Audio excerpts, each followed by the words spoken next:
So 5 minutes of Surah Yasin, inshallah, and then we will do the dua comment.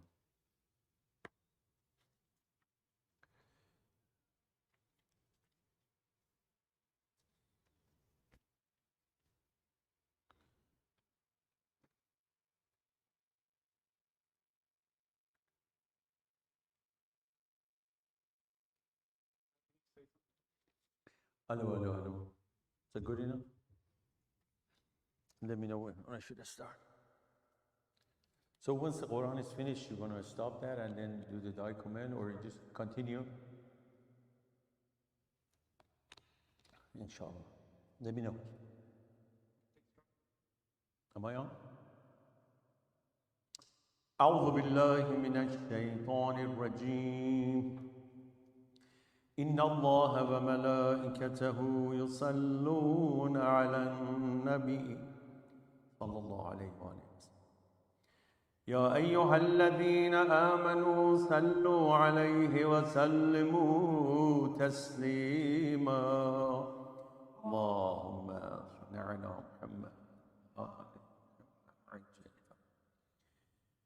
بسم الله الرحمن الرحيم ياسين والقرآن الحكيم إنك لمن المرسلين على صراط مستقيم تنزيل العزيز الرحيم لتنذر قوما ما أنذر آباؤهم فهم غافلون لقد حق القول على أكثرهم فهم لا يؤمنون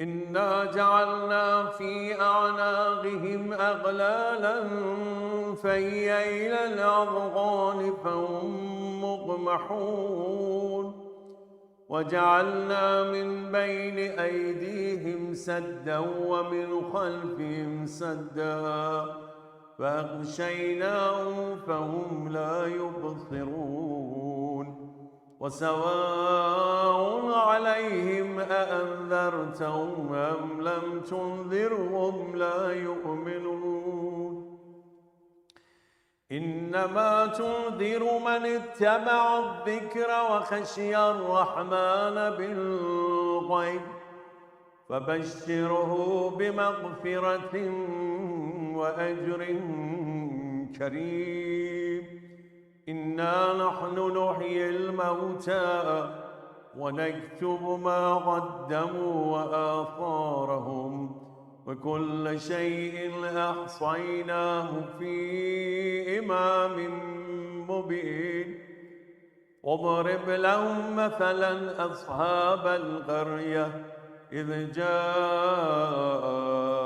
المرسلون إذ أرسلنا إليهم اثنين فكذبوهما فعززنا بثالث فقالوا إنا إليكم مرسلون قالوا ما أنتم إلا بشر مثلنا وما أنزل الرحمن من شيء إن أنتم إلا تكذبون قالوا ربنا يعلم إنا إليكم لمرسلون وما علينا إلا البلاغ المبين قالوا إنا تطيرنا بكم لئن لم تنتهوا لنرجمنكم وليمسنكم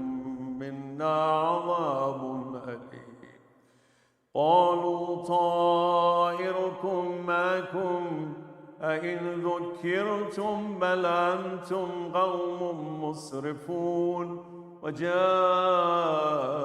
من أقصى المدينة رجل يسعى قال يا قوم اتبعوا المرسلين اتبعوا من لا يسألكم أجرا وهم مهتدون وما لي لا أعبد الذي فترني وإليه ترجعون. آمنا بالله. صدق الله العلي العظيم. سلام الله.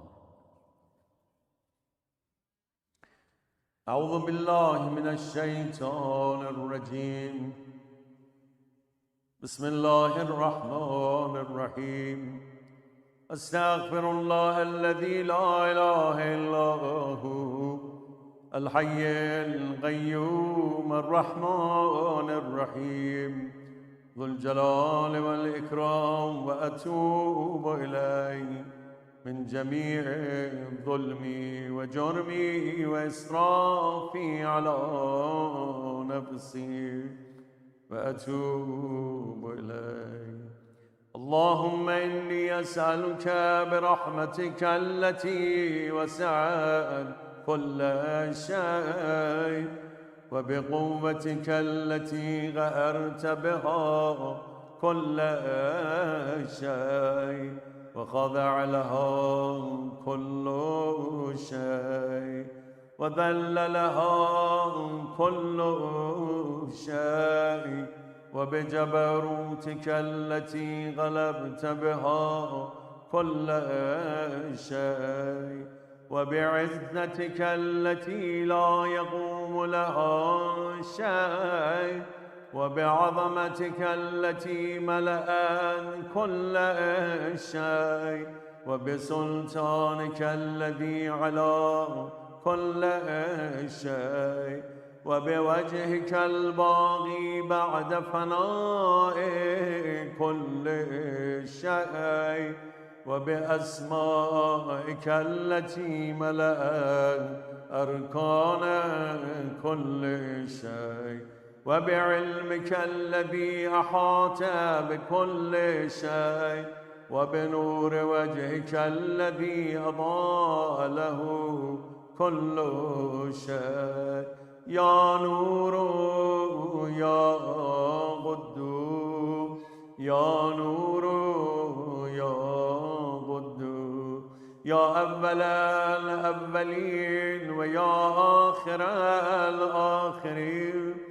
اللهم اغفر لي الذنوب التي تهتك الإثم، اللهم اغفر لي الذنوب التي تنزل النقم، اللهم اغفر لي الذنوب التي تغير النعم، اللهم اغفر لي الذنوب التي تحبس النعوم، اللهم اغفر لي الذنوب التي تنزل البلاء، اللهم اغفر لي كل ذنب أذنبته وكل خطيئة أخطأتها. اللهم إني أتقرب إليك بذكري واستشفع بك إلى نفسي، وأسألك بجودك أن تدنيني من غربي، وأن توزعني شكرا، وأن تلهمني ذكري. اللهم إني أسألك صالح خاضع متذلل خاشع أن تسامعني وترحمني وتجعلني بقسمك راضيا قانعا، وفي جميع الأحوال متواضعا. اللهم وأسألك سؤال من اشتدت فاقته وأنزل بك عند الشدائد حاجته، وأضم فيما عندك رغبته. اللهم أضم سلطانه وعلى مكانه، وخفي مكروه وظهر أمره، وغلب قهره وجرت قدرته ولا يمكن الفرار من حكومته. اللهم لا أجد لذنوبي غافرا ولا لقبائه ساترا ولا لشيء من عملي القبيح بالحسن مبدلا غيره. لا إله إلا أنت سبحانك وبحمدك ظلمت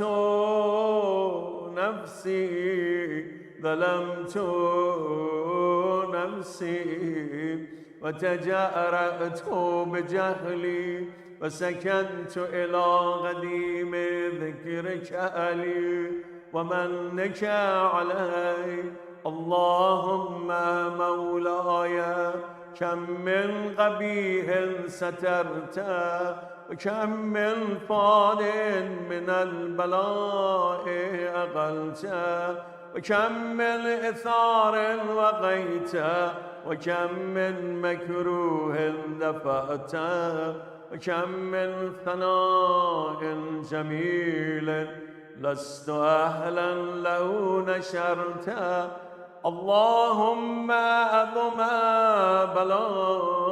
بلائي وأفرت بي سوء حالي وقصرت بي أعمالي وقعدت بي أغلالي وحبسني عن نفعي بعد أملي وخدعتني الدنيا بغرورها ونفسي بجنايتها ومثالي يا سيدي. فأسألك بعزتك ألا يحجب عنك دعائي سوء عملي وفعالي ولا تفضحني بخفي ما اطلعت عليه من سري ولا تعاجلني بالعقوبة على ما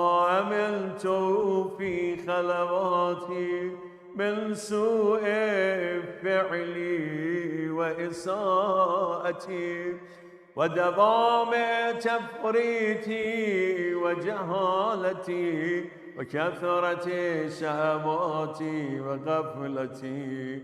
وكن اللهم بإذنتك لي في كل الأحوال رؤوفا وعلي في جميع الأمور أتوفا. إلهي وربي من لي غيره أسأله كشف ضري والنذر في أمري. إلهي ومولاي أجريت علي حكما اتبعت فيه هوى نفسي ولم أحترس فيه من تزيين عدمي فقرني بما أهوى وأسعده على ذلك القضاء فتجاوزت بما جرى علي من ذلك بعد حدودي وخالفت بعض أوامرك فلك الحمد علي في جميع ذلك ولا حجة لي فيما جرى علي فيه قضاء وألزمني حكمك وبلاء. فقد أتيتك يا إلهي بعد تقصيري وإسرافي على نفسي معتذرا نادما منكسرا مستغيلا مستغفرا منيبا مقرا مذعنا معترفا لا أجد مفرا مما كان مني ولا مفزعا أتوجه إليه في أمري غير قبولك عذري وإدخالك إياي في سعة رحمتك. اللهم فاقبل عذري وارحم شدة ضري وفكني من شد وثاقي يا رب ارحم ضعف بدني يا رب ارحم يا رب ارحم ضعف بدني ورقة جلدي ودقة عقلي يا من بدأ خلقي وذكري وتربيتي وبري وتغذيتي ابني لابتداء كرمي وصالف بركابي يا إلهي وسيدي وربي أتراك معذبي بنارك بعد توحيدك وبعد ما انتبى عليه قلبي من معرفتك ولهج به لساني من ذكرك واعتقده ضميري من حبك وبعد صدق اعترافي ودعائي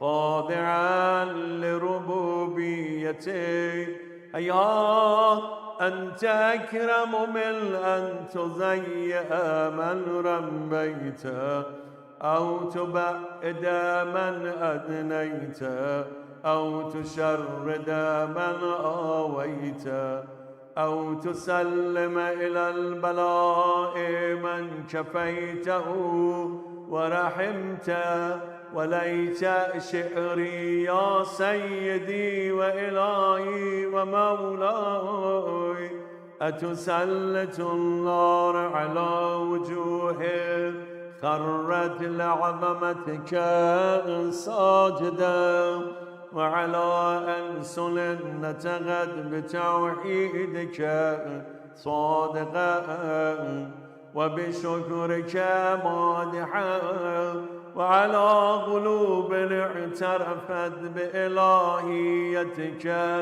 محققا وعلى ضمائر حوت من العلم بك حتى صارت خاشعا وعلى جوارح سأت إلى أوتان تعبدك تائها وأشارت باستغفارك مذعنة ما هكذا الظن بي ولا أخبرنا بفضلك يا كريم يا رب يا كريم يا رب وأنت تعلم ضعفي القليل من بلاء الدنيا وعقوباتها وما يجري فيها من المكاره ألا أهلها ألا أن ذلك بلاء ومكروه قزيل مكثوب يسير بقاء قصير مدته فكيف احتمالي لبلاء الآخرة وجليل وقوع المكاره فيها وأوب بلاء تطول مدته ويدوم مقامه ولا يخفف عن أهله لأنه لا يكون إلا عن غضبك وانتقامك وسخطك، وهذا ما لا تقوم له السماوات والأرض. يا سيدي فكيف لي وأنا عبدك الضعيف الذليل الحقير المسكين المستكين.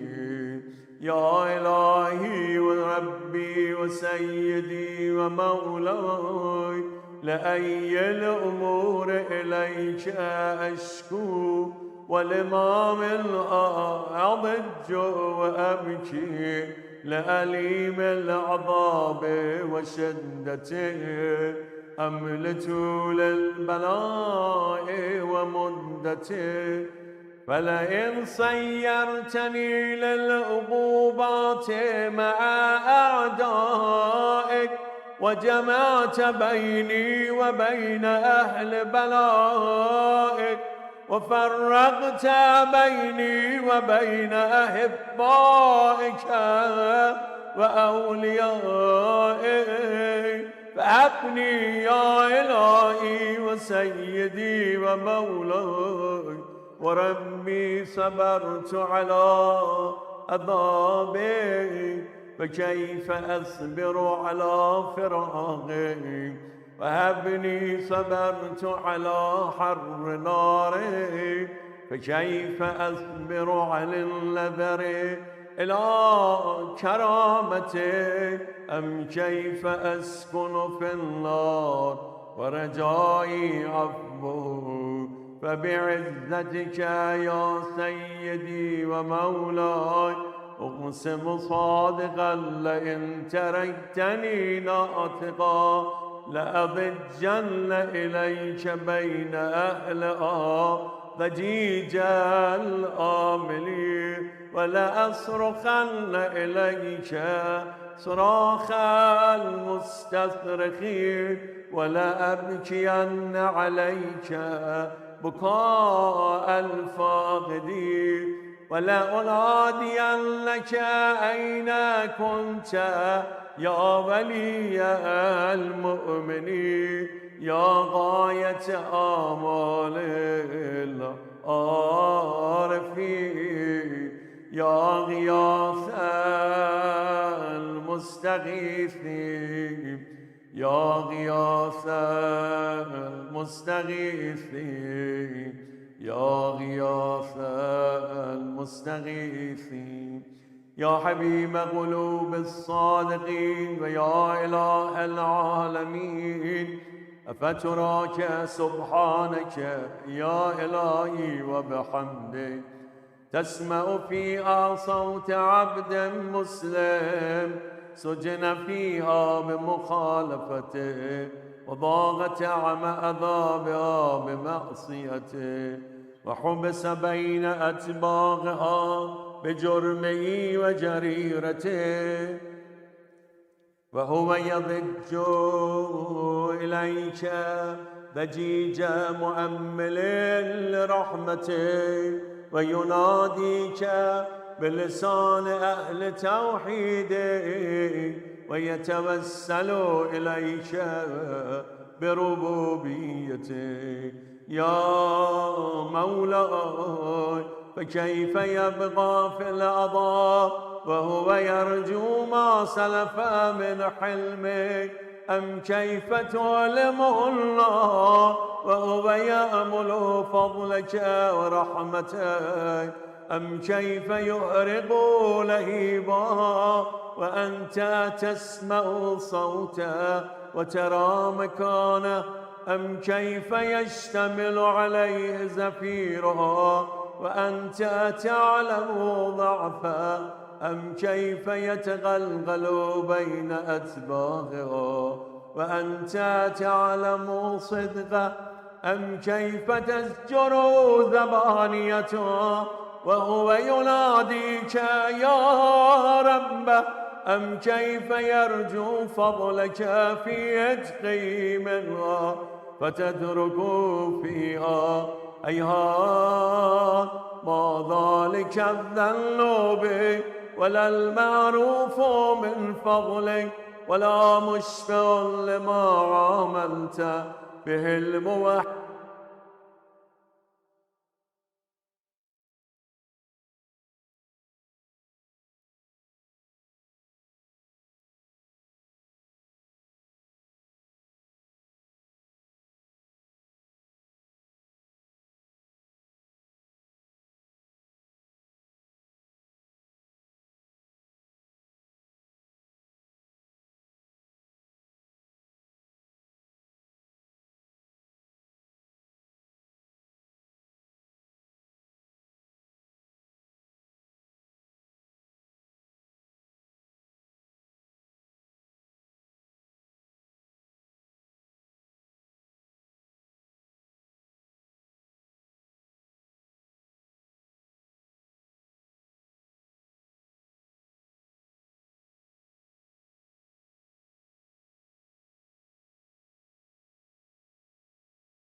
رسوله والأئمة الميامين من آله سلم تسليما كثيرا كثيرا. الله. Night al-Rahman, Night al-Maghfirah. I guess as I mentioned last week, I guess due to technical problem, we started late. That's why I had to recite it live with faster, so we benefit from the speech from our dear and speaker, Sheikh Salim Yusufali, inshallah. So I guess let me just ask everyone. There are a lot of people that are asking for the, doing the Amma Yajib for them. Myself also. So we're going to do 5 times Amma Yajib and the Fatiha for Marhumin, and then we go for the speech, inshallah.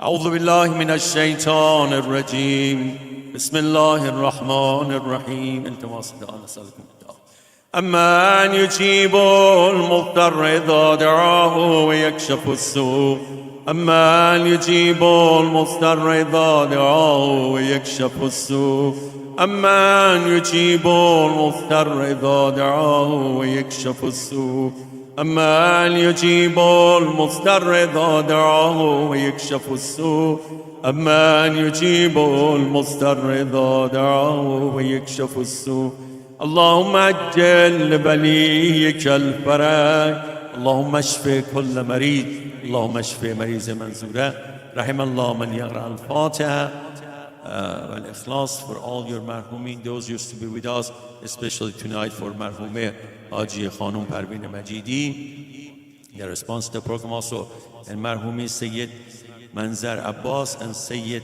Muzaffar Abbas. رحم الله من يقرأ الفاتحة مع الإخلاص والصلوات.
أعوذ بالله من الشيطان الرجيم بسم الله الرحمن الرحيم الحمد لله رب العالمين لا حول ولا قوة إلا بالله العلي العظيم والصلاة والسلام على أشرف الأنبياء والمرسلين وخاتم النبيين وسيد المرسلين أبي القاسم محمد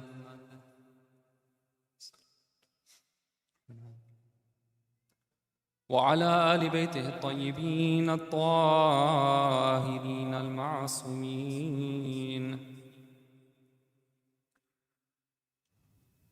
For the souls of Marhuma Hajia Khanum Parveen Majidi, Sayyid Manzar Abbas, Sayyid Muzaffar Abbas, a Surah Fatiha is requested.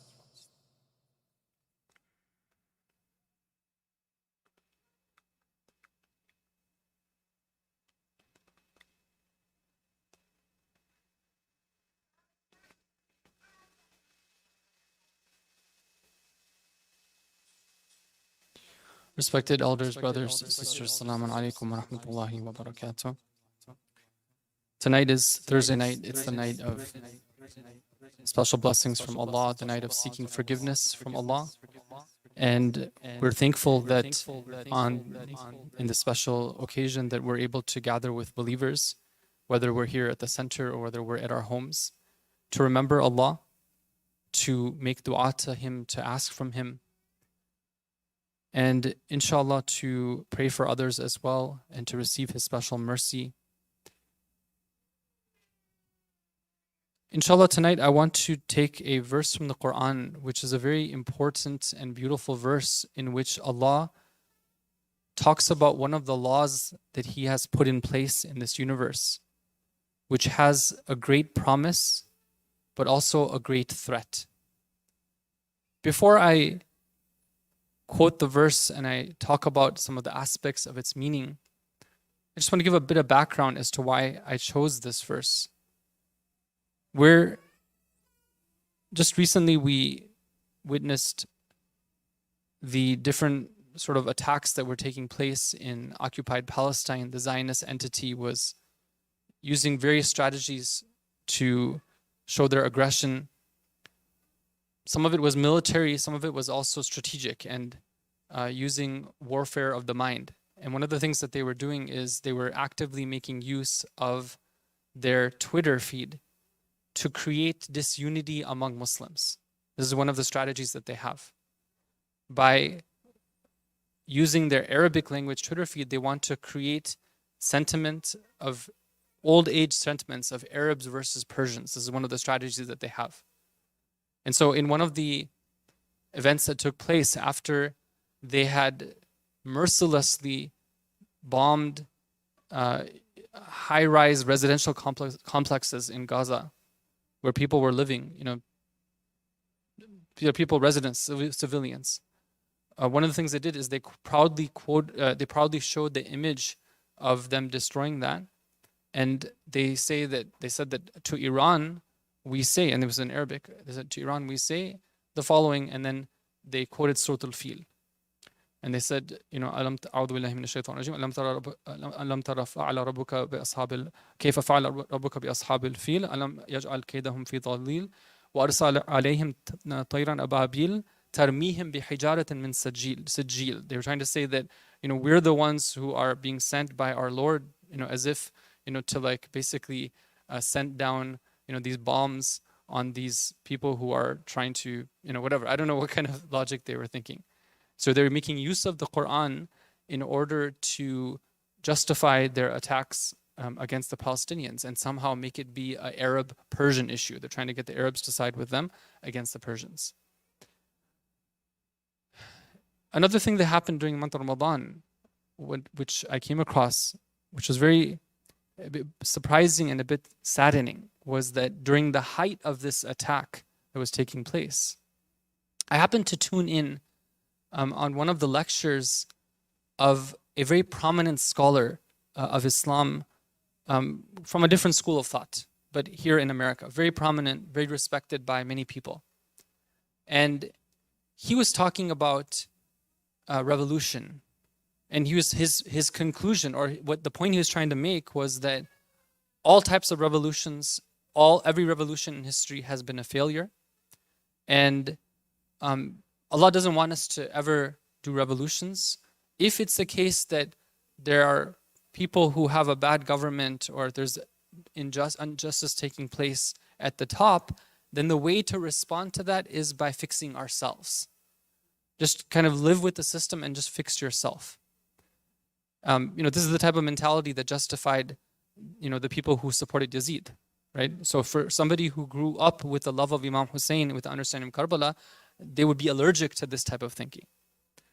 But as part of justifying this type of, pacifist, pro-government, let's say, ruling agenda type of stance, this scholar quoted a verse of the Quran, and that's the verse that I want to talk about today. It's a verse which is a very beautiful verse, but it has the potential to be misunderstood and misinterpreted. Just like how Surah Al-Fil, we saw very clearly, you have this, subhuman type of entity that's taking this verse and trying to quote it to justify their acts of terror, right? So they're using the Quran and they're misusing the Quran. The same way you have people who can misuse the Quran. They've always done this throughout history to justify their own acts of injustice and aggression, and sometimes their support of injustice, but through an indirect way. So the verse I want to share with you is from Surah Ar-Ra'd, verse number 11. Allah Ta'ala says, A'udhu billahi minash shaitanir rajim. لَهُ مُعَقِّبَاتٌ مِّن بَيْنِ يَدَيْهِ وَمِنْ خَلْفِهِ يَحْفَظُونَهُ مِنْ أَمْرِ اللَّهِ إِنَّ اللَّهَ لَا يُغَيِّرُ مَا بِقَوْمٍ حَتَّى يُغَيِّرُوا مَا بِأَنفُسِهِمْ وَإِذَا أَرَادَ اللَّهُ بِقَوْمٍ سُوءًا فَلَا مَرَدَّ لَهُ وَمَا لَهُم مِّن دُونِهِ مِنْ وَالٍ. The translation is this. Allah is talking about every human being. He says He has guardian angels to His front and His rear who guard Him by Allah's command. Indeed, Allah does not change a people's situation unless they change what is in their souls. And when Allah wishes to visit ill on a people, there is nothing that can avert it, and they have no protector besides Him. Now, you obviously, you're intelligent people, you definitely can see how this type of verse can be misused. It can be misused to say that, well, Allah only changes the condition of a people when they change what's inside of themselves. So don't worry about trying to change what's going on in society. Just worry about yourself. Maybe at the maximum, you worry about what's happening in your home. Make sure everyone's good there, and everything else will just happen like magic, and everything will be fine and okay. Okay? Now, clearly that's not what this verse is trying to say. So what is the verse trying to say? Inshallah, we can go through parts of it. It's very beautiful, very powerful. Allah begins by saying that every human being has guardian angels to the front and to the rear who guard him by Allah's commands. Now, this is part of ilm al-ghayb. When we oftentimes look at ourselves, we think of ourselves as being alone. Maybe we look around and we say, okay, we're in a room, we're alone, there's nobody here. But the reality is that we're not alone. We always have many forms of guardianship and protection that Allah has put in place in the universe. And here Allah talks about these angels that are protecting us. Just this morning at about 6 o'clock, there was an earthquake. I don't know if anybody felt it, but it wasn't too far away from here, a bit to the east. And many of us probably, we were asleep, we maybe found out about it later on in the news, right? When the earth quakes, right, the entire foundation, usually you talk about being grounded, right? Like somebody who's grounded is somebody who's, they're firmly established. Now, what happens when the very ground that you depend on for your support, that ground starts to shake up, right? It's a very scary phenomenon. And we all know, living in the Bay Area, how in past history, such type of a natural phenomenon have led to major disasters, right? But here, many of us, the earth quaked and we didn't even notice it. Later on, we get a news report, Google tells us, okay, there was an earthquake. Okay, fine, right? This type of thing happens, we're fine, we're okay. The night passes, we wake up in the morning. Sometimes if we just think about, well, I'm feeling, pretty much the same as I was when I went to sleep. Now, between then and now, how many different things could have gone wrong? How many different systems kept on continuing to operate without my being even awake to witness that, in order to protect my body, in order to preserve it? When the human body goes to sleep, there's certain cycles that kick in that would not kick in unless the body is asleep. So, and those cycles are necessary in order to keep our body healthy, right? That's why it's so important to have uninterrupted, good quality sleep. Otherwise, we will end up getting sick because our body's not going through the type of purging that's necessary. These things happen. Not only are we not aware of them, we actually have to be asleep in order for them to happen. Imagine that we have to be asleep. We have to be in a state of, it's almost like Allah is challenging us. He's saying that, look at, you think you're so smart, right? Here I am. I'm going to do all this for you, and you can't even be awake to witness it. But how many of us we even reflect on it and say that, what? There's so much that happened. Thank God. Thank you, Allah, for everything you do for me. Allah tells us that these angels are protecting us by the command of Allah. It's very beautiful. We have a tradition that's reported from Imam Sadiq alayhi salam.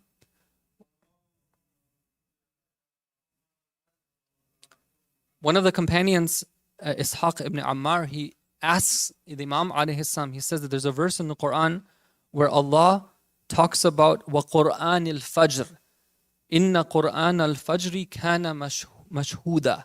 Quran al-Fajr. Now, many times people come to this verse and they think that Quran, what is Quran al-Fajr? What is Quran al-Fajr? Who knows what Quran al-Fajr is? Anybody? Reading Quran in the morning. Most people think that Quran al-Fajr means reading Quran in the morning. But when we go to the traditions of the Ahlul Bayt alayhim assalam, they tell us that Quran here doesn't mean Quran, literal Quran. Quran here means it doesn't mean Quran, the istilah. It doesn't mean Quran meaning the book of Allah. The Quran here means qira'ah, meaning the recitation. And Fajr is the time that you recite. What is it referring to? It's referring to the Fajr prayer. Quran al-Fajr. Of course, now you recite Quran in the Quran, the Fajr prayer. So it is reciting Quran, but it's particularly in the Fajr prayer itself. Now, Ishaq ibn Ammar he's intelligent. He's one of those he's one of the fuqaha among the companions of the Ahlul Bayt. So he goes to Imam Sadiq and says, tell me exactly what is this time which is witnessed. I want to know that. The Imam alayhi salam tells him something very interesting. He tells him that somebody who is awake at the time when the tulu al-fajr happens, when the fajr time comes in, and they're offering their prayers at that time, that is the time where the angels of the night, they exchange their place with the angels of the daytime. And because both sets of angels are coming and going at that time, their deeds are witnessed twice by both these groups of angels. So they get double the witnessing. So when they're standing in prayer at that time, because that's what we're supposed to do, right? I mean, we're supposed to pray awal al-waqt, and then of course if we have an excuse, then we delay it. But prayers are supposed to be done at the time that we're asked to do it. So Allah is saying that if you want something to be witnessed, that's the time. Quran al-Fajr, right? Fajr meaning when the tulu al-Fajr, when the dawn breaks in the sky, right? That's the time. So these angels, this is what's happening now. I mean, many of us, maybe we're not even aware of it, right? Angels taking place, switching places. It's quite amazing when you think about it. And then you think about what these angels are doing for us. Right? Then there's another hadith, this is reported from our fifth Imam al-Islam, where the Imam al-Islam is talking about this very verse that I recited. It's very interesting. The Imam al-Islam says that these angels, they protect people according to the command of Allah until the command of Allah comes and tells the angels, that's it. And then the angels drop it. They say that, okay, now you are on your own. You are going to go according to whatever is going to happen. You're going to be subject to the raw happenings of the world the way they're going to happen. You're no longer under the special protection of Allah. Okay, now, why is this the Imam telling us this? Because again, it gets us to think. Right? This verse is one of those verses which makes a connection between what we think and what we do and the world around us. Right? What we think and what we do and the world around us. Now, generally speaking, whether you're a believer or you're not a believer, we know that there's a connection between what we do and what happens in the world around us. Like, for example, we know that if we pollute a lot, then it's going to cause problems, right? If we have too many carbon emissions, it's going to cause global warming, right? And we know that if we don't have safety regulations in place, then we're going to have mass shootings, right? This is just general common sense. But do we know that the purity of our intention and our deeds, that has an effect on the events that transpire around us? Right? This is what this verse is telling us. Allah says that إِنَّ اللَّهَ لَا يُغَيِّرُ مَا بِقَوْمٍ حَتَّى يُغَيِّرُ مَا بِأَنفُسِهِمْ. Allah does not change the condition of a people until they change what is with themselves. Now, how does this happen? What is the connection between what we do and what happens around us? The commentators have summarized this, because it's not just this verse here. There's a number of verses, and it's very interesting. One of those really super fascinating discussions of how is it that what we do affects what happens around us. And they've described some different categories. I'm going to mention them right here. One of them is the following. They say that when an individual reforms him or herself, what's guaranteed for them is that Allah will reform things for them when it comes to the spiritual and the akhirah events that are going to transpire for them. There's no break of this. There's no exceptions to this rule. It's definite. It's 100%. If somebody is sincerely trying to improve themselves, they're trying to get better. They're working on their akhlaq. They're polishing their aqaid. They're refining their ibadah. 100% sure that Allah will give them barakat and will give them rizq in a spiritual form. Now, does that mean that they'll be richer and they'll have more physical rizq? And does that mean that they are going to have ease and luxury? Not at all. There's no guarantee in that way. Why? Because the world is not meant for that. The world is not meant for a believer to receive their rewards in this world. So oftentimes, in fact, somebody tries to reform themselves, improve themselves. Maybe Allah actually takes away some of their physical belongings and makes them struggle a little bit more in this world. Why? Because He knows for them to have ease and luxury in this world is actually detrimental to their akhirah. Okay? So that's one, but that's 100% rule. There's another 100% rule which is very important, very interesting that I want to mention here, which is that according to this ayah and other ayat, that when a society as a whole, when they reform themselves, يُغَيِّرُ مَا بِأَنفُسِهِمْ, when they bring about purity in their lives and their intentions and their beliefs, then as a whole, that society, both in this world and in the hereafter, Allah brings about goodness for them. Meaning that not only is it the case in the akhirah that they will have, the best of positions, they'll have all the blessings and the na'im in Jannah, but in this world as well, Allah will rain down upon them their rizq. Okay, now this is very important. We all know that with the coming of the Imam of the time, Ajallahu Farjahu Sharif, not only will there be purity when it comes to beliefs and practice, not only will the Imam spread a lifestyle of purity, but also the whole world will become a better place. We're told that the rain will fall when it didn't used to fall. We're told that the earth will produce in a way that it would never produced before. No one will go hungry. There won't be, everything will be the way in its ultimate form. Imagine the best of weather you could possibly have, the best of crop you could possibly have. Why? Because the people will be led by the Imam to do that taghyir, to do that reform of themselves. And this is why, by the way, that we see that contrary to what that speaker said, to that type of backward Stone Age ideology, actually it's the responsibility of people to do something to speak out against injustice when they see it's happening. And if need be, they need to have a revolution. Why? So that Allah Ta'ala will change things. Right? Otherwise, it would just be Allah says very clearly, He's not going to change until you change what's with yourself. So you change, meaning that not just you sit at home and you start doing Salatul Layl and you have no care for what's going on in your community and your society. No, your responsibility also includes those around you. Right? They are your brothers and sisters. They are the orphans. You have to take responsibility for them. Islam is not a selfish, self-centered religion. It's a religion which calls us to assume our responsibilities in all levels.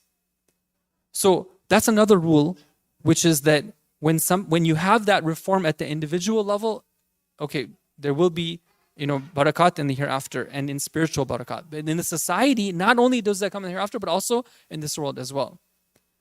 And then there's one other rule that I want to mention here, which is that when somebody engages in the opposite, when rather than reforming, they go backwards, right? They start letting go of the good habits that they had. They start getting themselves into sinful activities. Their akhlaq degenerates. They lose their temper, right? Then what happens? Then that is where we have to be careful about Allah's wa'id. Right? Allah has two things. He has wa'ad and He has wa'id. Wa'ad is His promises, which we know will never be broken.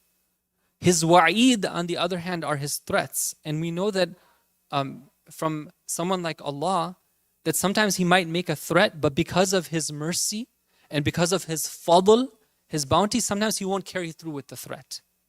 So what the scholars say, what the mufassirin say, is that the opposite, when somebody is engaging in sin, is it the case that for sure Allah will destroy them? Allah will, subject them to punishment, or let's say there's a community that's sinning where Allah, or let's say that they're committing injustice, will Allah definitely just go and immediately destroy them? We know that that's not the way Allah works. He gives them chances. He gives them opportunities. He gives them moments of repentance, like for example what we have right now. All these are chances after chance after chance. But eventually there will come a time when Allah's rule will be carried out. One of the things I just want to remind myself and all of you on this evening, and inshallah I'll end with that, is that it's a line from the letter of Imam Ali alayhi salam to Malik al-Ashtar. It's a famous document that we have. It's about governance, and it's a historic document. In that letter, Imam Ali alayhi salam says to Malik al-Ashtar, he says that, let me tell you what act it is that will bring about the swiftest change in your environment. Meaning that we know that there's a relationship between what you do and what happens around you. So what is it that causes the worst destruction and creates the worst havoc in the environment around you? The Imam al-Islam says that there's nothing which calls towards Allah changing his blessings and taking them away from you than the act of dhulm, the act of oppression. فَإِنَّ اللَّهَ يَسْمَعُ دَعْوَةَ الْمَظْلُومِينَ وَهُوَ لِلظَّالِمِينَ بِمِرْصَادٍ. Allah listens to the call of those who have been dealt with unjustly, and He is there and He is waiting to pounce on the zalimeen. This is something Allah takes very seriously. And brothers and sisters, it starts at home. It starts at home, and it comes from the very simple way that we talk to our family members, our spouses, our children, the way that we deal with them, the way we treat them. And then it spreads to other believers, and it spreads to the general society. And this is where we have to remember that Allah Ta'ala is aware of what we're doing. He's aware of our condition. Everything that happens, it's not random. Everything is according to a program and a plan. Let's make sure that we assume our responsibilities to the best of our ability. May Allah Ta'ala help us to understand His words and the teachings of the Ahlul Bayt, apply them in our lives and spread them to others as well. For the sake of the marhumin and all the marhumin of the gathering and all the marhumin and marhumat, please recite Surah Al-Fatiha.